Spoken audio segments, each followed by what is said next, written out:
Voy bu ne desem anamdan sorap anam koysa anda iskeyüsiz. Kiçik dadısı. Öynün tamqını yeyip zirkip kaldım. Bir açık çocuk benim yüküm küp kaldı. Bir hol koyup çıkala kopan kişep. Anam akamın uyga ketdi, anam kelsin, anam demey so'rab baqay, ma'qul desan yap chiqili. Kaçan kilav anam yedin.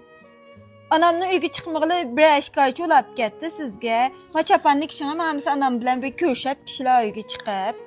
Anam kelsin, anam ma'qul desan chiqili. Voy bu ne desem anamdan sorap anam koysa anda iskeyüsiz. Kichik olamazsiz. Nemişki bir üzünüz tikip üzünüz pichip kılanmamsızsa. Nemi tamak etip mi nemi yiyiniz var desem mi? Anam nemi yesin ben şunu yiyetme anamdan sorap bakay deysken. Ma kiyim uzken mani eprin mani kişitme desem mi? Anamga köstük bakılı anam unusu epi deysken. Nem degeniniz ha? Kim depdim ha? Anamdan so'ray deganimni xatoma hamda.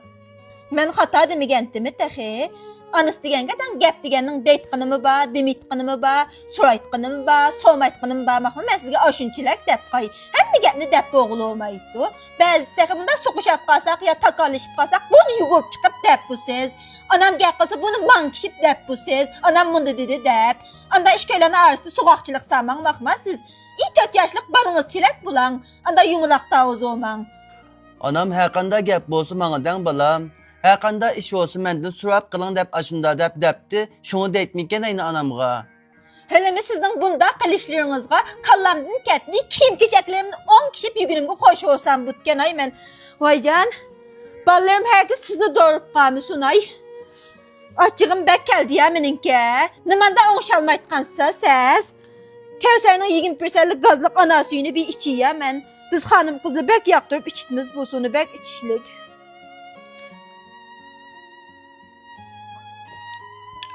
Siz ayna, anam gelse anamdan sorap, baramız mı, barmamız mı, anamdan ruhsat ben birine bakma kendimden bir bağış duray. Açık tutuatken ben sizin kaşınızda tutsam.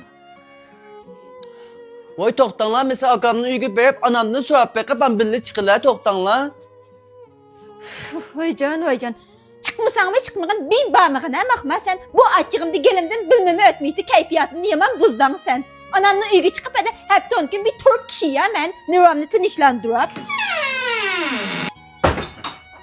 Anamdan so'rab baqay deb degangimi qaydab, anamni uyga chiqdim deb maqinni.